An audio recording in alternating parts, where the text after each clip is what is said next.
假如把诚意倒带回2016，那个什么都敢说的少年，怎么变成现在会害羞的他？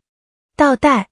我跟你讲，今天这期我特别想聊，你有没有想过一个特别有意思的假设？如果现在能按一个键，把诚意整个人倒带回出道早期青云志那个时期，让那时候的他跟现在的他面对面站着，他俩能认出彼此吗？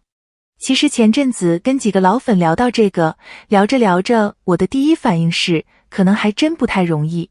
不是因为脸变了啊，脸没怎么变，是因为给人的感觉变了。印象里，那时候的他更外放，更敢说，眼里那股少年气特别足。而现在的他呢，据不少粉丝回忆，是会被几句话就撩到不好意思，说话慢半拍，明显腼腆下来的那种状态。你想想看，这两种气场摆一块儿，真的挺不一样。那么问题来了，这中间这些年到底发生了什么？行，咱们正经倒带。先回到出道早期，那个时候的诚意是什么状态？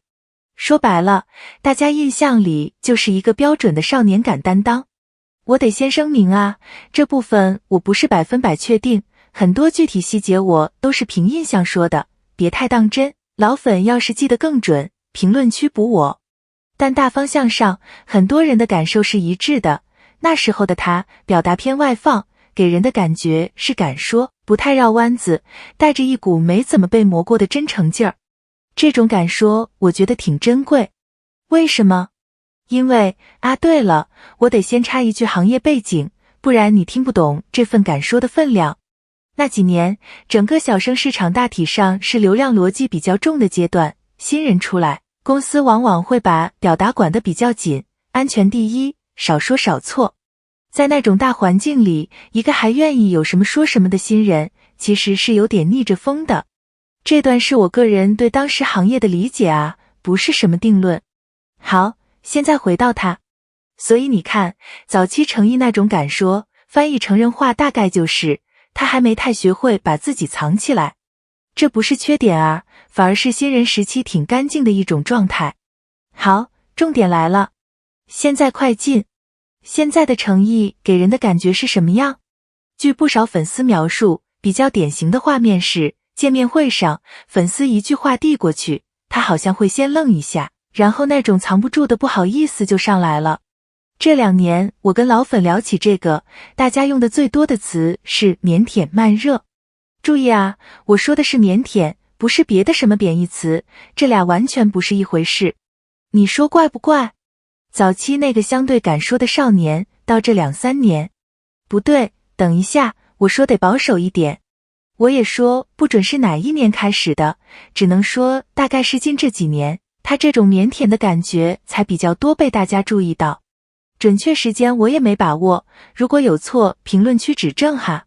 反正事情大概是这样的，同一个人，这些年下来，好像活出了2副面孔，一个偏敢说，一个会害羞。那这中间到底是怎么回事？我看网上对这个反差大概有3种解读，我一个一个摆给你听。顺着这个思路，先说第一种，也是我得提前打个预防针的那一种。下面我先把这个声音整理一下，不是我的观点啊，你一定听完整再判断。有人说，会不会是因为红的比较晚，中间沉了不少年，人是不是没那么自信了，所以才变得不敢放开？我把这个声音放这儿了。但你想想看，这个逻辑站得住吗？我觉得站不住，因为他可能把因果搞反了。一个人如果是因为不自信而退缩，他在镜头前往往会是躲，会是慌，会是不知所措。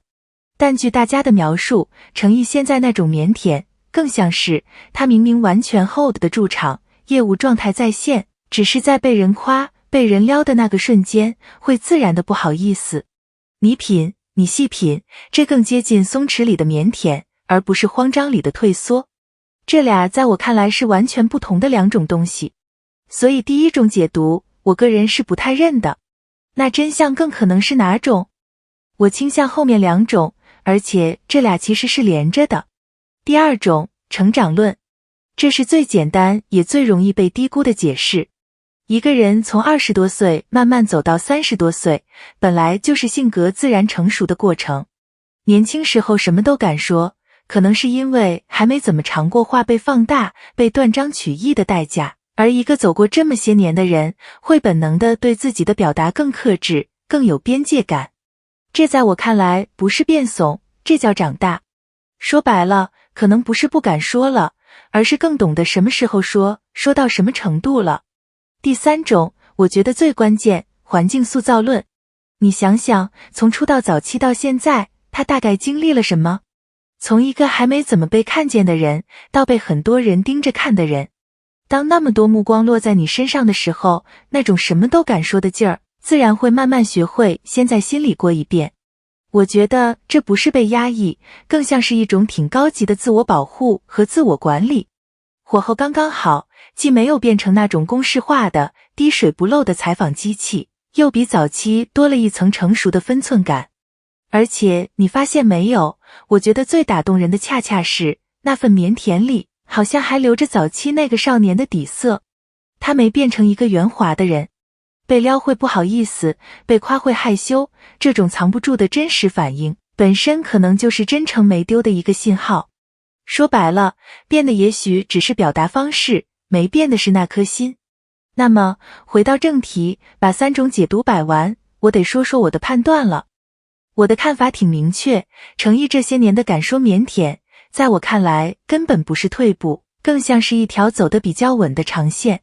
一个人能从外放的少年慢慢沉淀成内敛但好像依然真诚的样子，中间还顶住了比较晚才被广泛看见这种煎熬，这种坚持真的不容易。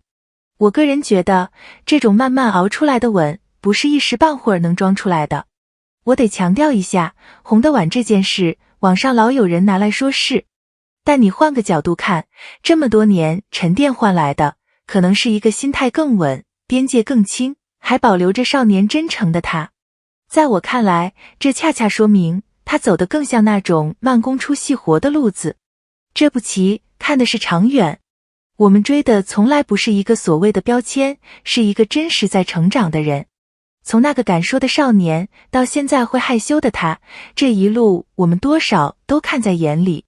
这种成长，我觉得值得被看见。好，这期就先聊到这儿。啊不，等等，我留一手。其实要佐证我今天这个判断，我觉得还有一条更直观、更有意思的线索。